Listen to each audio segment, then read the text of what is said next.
Okay, this was Mel's Diner, okay? I hope you can see this.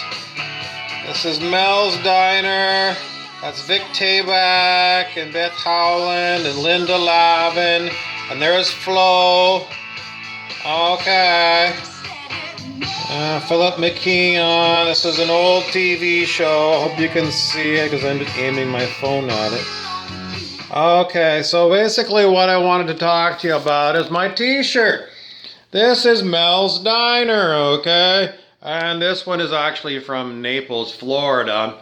Let's see. Now, the reason why I wanted to talk to you about Mel's Diner was because when I was extraing, that was like being like a background kind of person in the movies and TV when I lived in Vancouver, Canada. There was an episode of Stargate.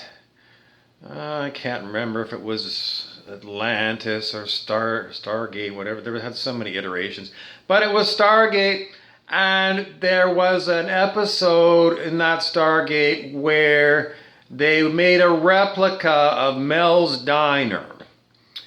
And Vic Tabak had already passed on, so they couldn't get him to be the cook. So they used Don Stark, who was, on that 70s show, he was the dad in the neighboring house. And Don Stark was playing the cook. And as far as I remember, in one part of that show, they had me dressed up like I was a police officer.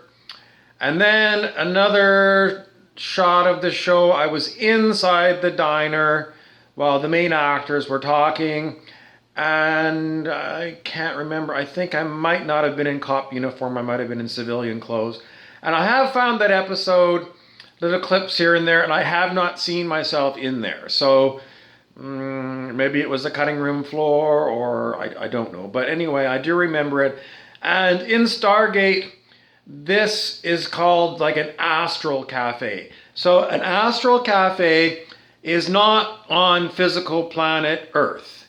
It is, well, you have like in Theosophy, Madame Blavatsky and Leadbeater and Alice Bailey talk about how you've got different planes, okay? So the bottommost plane pretty much is Earth plane. And then above the Earth plane, you get etheric plane, and then you get astral plane, and then you get like mental plane, and then you get into like cosmic plane, and then you get into Buddhic plane. So you've got all these different planes of existence, and they're like dimensions. So you've got different dimensions that things can be located in. Anyway, astral plane, they usually say that when you're dreaming, you dream, and what occurs to you is considered astral plane. The place you'd never want to go to is called the lower astral plane, because that's where horrible, horrible, horrible things happen in the lower astral. Very negative beings. So, I don't know. Who's the worst thing? Don't even think about them, because you don't want to bring them to your attention. But we're not going to talk about that one anymore. But there's other levels of astral where you can dream travel and you can have all kinds of wonderful experiences.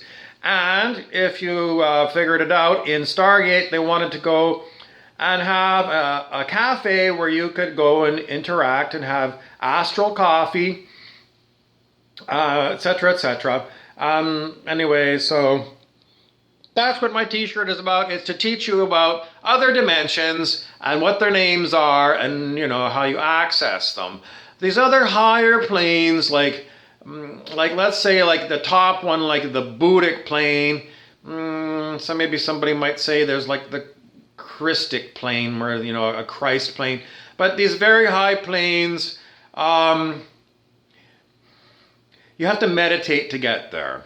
And how do you know when you get there? I don't know. I guess you could get a meditation book and try and figure it out. Or maybe if you had a meditation guide who could tell you where you were, or maybe somebody that had good muscle testing could tell you. Can I tell you where you're at? Well, I know when I'm in a very high plane because it's very peaceful. There's no thoughts going on in my head. It's very quiet, and that's all that's going on. It's very peaceful and quiet. And all these other different planes have got different things going on in them.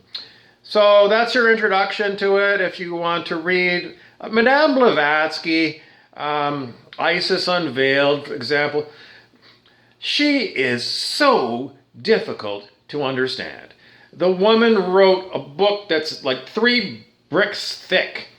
And, she talks about Atlantis and Lemuria, these ancient civilizations. And she was getting this information that was coming to her by telepathy from the Tibetan, I think it was Dwaj Kul in Tibet. Let's see, Alice Bailey talked about thought forms. That's the name of her book. And let's see, Leadbeater, well, I don't know. You don't want to look into him because he had male issues or something.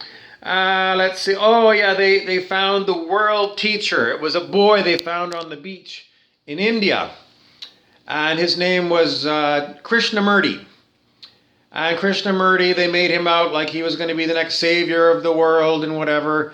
And, he played along for a while until they got to be a young man. And he basically said, "You people are really weird. Leave me alone." And he walked away from them. And he continued to lecture well until his advanced old age. So you can look up Krishnamurti. I think his first name was Jeddah, but I'm not sure. Jedi? That sounds like Star Wars. Interesting. Anyways, that's your introduction. And as far as Stargates go, I mean, they talked about certain of the people, the actors in character, going through what was known as ascension. And, this is like the main meme on New Age circles these days, is like ascension. So if you ascend, you leave this plane and everybody else cannot see you anymore. Well, you can still see me, but I'm trying to simulate it with the light switch. Anyway, that's what they're saying happens to people when they get very high frequency vibration. They just vibrate out of sight, out of everyone else's sight, and they go to a higher dimension.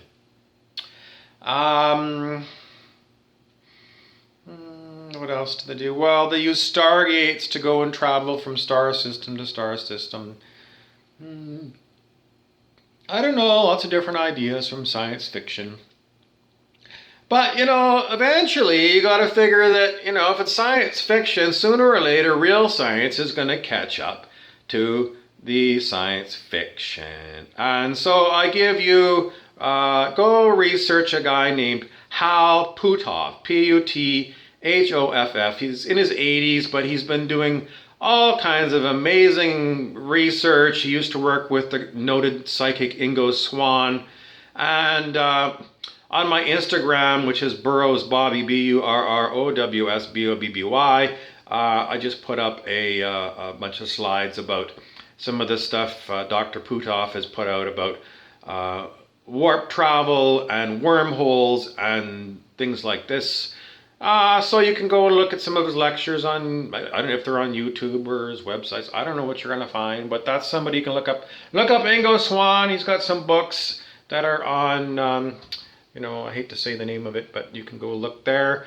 And watch old episodes of science fiction and see if anything there makes you go, maybe we should have some of these things by now. And if you listen to Corey Good and David Wilcock on Cosmic Disclosure and Blue Avian Channel and Gaia Network and YouTube especially, DivineCosmos.com, SphereBeingAlliance.com, and many other people. Exopolitics is another one you can go to. I think it's .org. You can see that there are people saying that all of this stuff is real and it's been suppressed for a very long time, and they want to release this stuff, but there's these horrible people called the Cabal that don't want you to have any of this stuff. So the Galactic Federation of Light of Rainbow Warriors is working to dismantle the Cabal. And it goes on and on. I mean, this has been going on for so many years. Like 2012, we were supposed to be freed from all this. Here it's 2018, we're still waiting. And I'm sure that the New Agers were thinking way back in like the 1960s that they were going to overthrow everything, and the Flower Children, Haight-Ashbury in San Francisco, and the merry pranksters were driving around in a day-glow painted school bus all over the place, pranking people. Ken Kesey wrote a book about that. It was called The Electric Kool-Aid Acid Test. And before that, in the 50s, there were the beatniks, and so it's not like it's anything new, people trying to shake up society and get people to change. Anyways, I think I've come to the end of my talk about Mel's Cosmic Astral Cafe and Stargate, etc., etc. Send me a message. I'll talk about something else. I need more things to talk about.